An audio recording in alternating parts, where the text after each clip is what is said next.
Welcome back to Tire Tropes. Today we'll be talking about Series 1, Episode 7, The Long Game. As my favorite YouTuber says, let's get right into it. It starts off with this cute little scene with the Doctor and Rose tricking Adam, thinking the Rose knows more than she does. So, it's 200,000, it's a spaceship, no wait a minute, space station, and go and try that gate over there. Off you go. 200,000. 200,000. Adam, April. Oh my god. Don't worry, we'll get used to it. Where are we? Good question. Let's see. So, judging by the architecture, I'd say we're around the year 200,000. If you listen, engines. We're on some sort of space station. There's lots to like about this episode.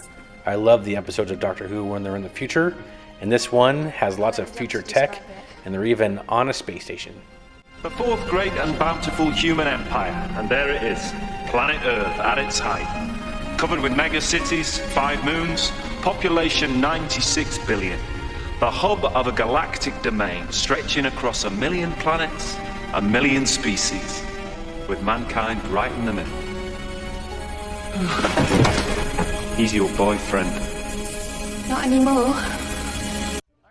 The more I get to know the Doctor, the more I feel that he's just like a man on vacation, and perhaps he's going to a murder mystery. He's just going along for the ride, having fun with it.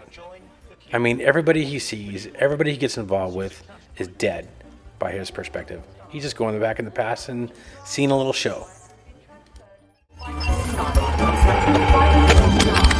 There you go, pocket money. Don't spend it all on sweets. Well, how does it work?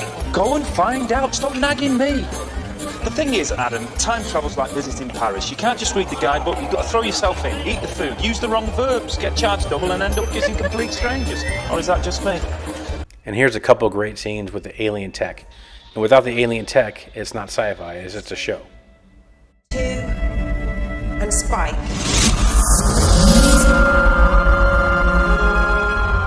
Compressed information, streaming into it. Reports from every city, every country, every planet, and they all get packaged inside our head. But this might be the worst CGI of the season 1.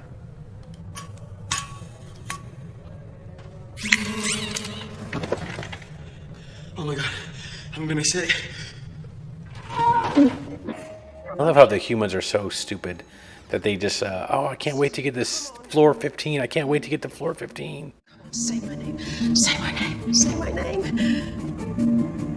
Promotion 4. Suki McRae Cantrell. Please proceed to floor 500. Jordan to Delta. You're moving out to the island. Wouldn't be Doctor Who without some cool-ass aliens.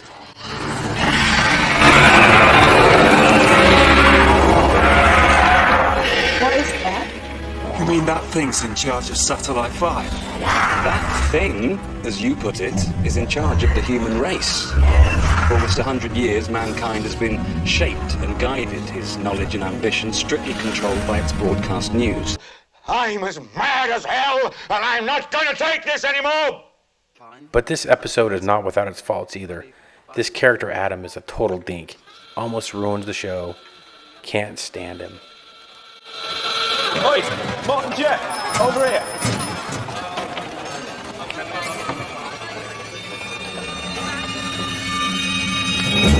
But one of the dumbest things anyone's ever done is just easily give the TARDIS keys away to somebody. You wouldn't even give the keys to someone's apartment to somebody else. She's known this guy for a day, and she's given the keys to their only transport out of this time to some bloke she doesn't even know. Anyway, I'll be on the deck. Here you go. Take the TARDIS key, just in case it gets a bit too much.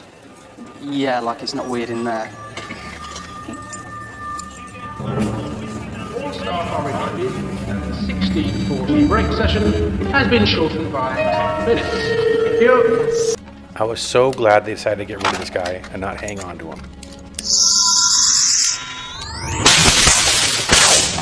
That's it then. See ya. How do you mean, see ya? As in goodbye. What about me? You can't just go. I've got a chip type too. My head opens. What, like this? Don't. But we're not here to talk about the companion's accessories. We're here to talk about tire tropes, and this one could be called Corporations Are Evil. They're just cattle. In that respect, the Jagrafess hasn't changed a thing. What about you? You're not a belly. Jagrafess. Jagrafess? You're not a Jagrafess. You're human. Yeah, well, simply being human doesn't pay very well.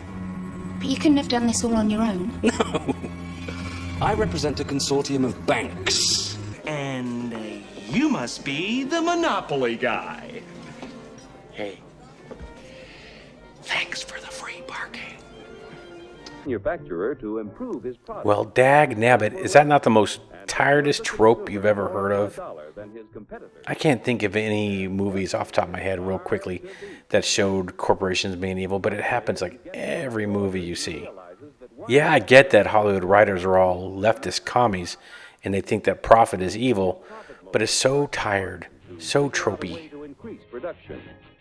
All right, kids, it's time for another edition of Name That. Can you name that evil corporation? What's your interest in all this? Why are you going?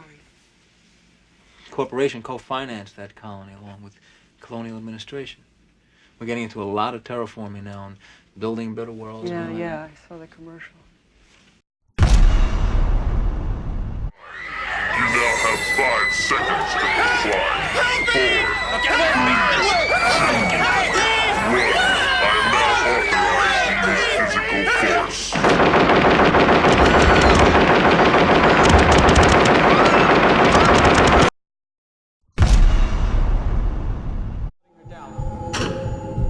I implore you.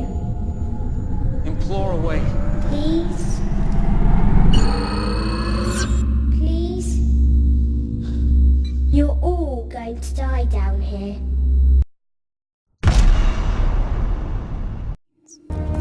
The computer which controlled the machines, Skynet, sent 2 Terminators back through time. Their mission, to destroy the leader of the human resistance, John Connor, my son. Yeah. You see, we're putting the cover sheets on all TPS reports now before they go out. Did you see the memo about this? Yeah, I have the memo right here. I just forgot. But it's not shipping out till tomorrow, so there's no problem. Yeah. If you could just go ahead and make sure you do that from now on, that would be great. Well, back to Doctor Who. They made a commentary about not seeing the aliens on the space station, and I thought it would have been a better episode if they just showed that humans were scared of aliens. So I thought I would just make a little alien dance rave party mix here. Let's be xenophobic. It's really in this year. Let's find a nasty, slimy, ugly alien to fear. There's no more cutesy stories about E.T. phoning home. Let's learn to love our neighbors like the Christians learned in Rome. We know we ought to hate 'em. They're different, you see. We've seen they're mean and ugly on movies and TV. The folks that ought to know have told us how it's got to be. The gospel truth is found in scenes from Alien and V. Let's wipe out any life form that seems to be a threat. We'll serve 'em up a genocide they never will forget. 'Cause if we miss a couple, they'll breed a couple more. And soon we'll all be hating twice as many as before. You see, aliens can never be as good as humankind. A more delightful race than us you'll never ever find. So step aside, you star slime, we're ready for your worst. We know you want to beat us, enslave us and defeat us, oppress us and browbeat us unless we get you first. Well, thanks for stopping by, and tune in next week when we will talk about Father's Day. Peace out.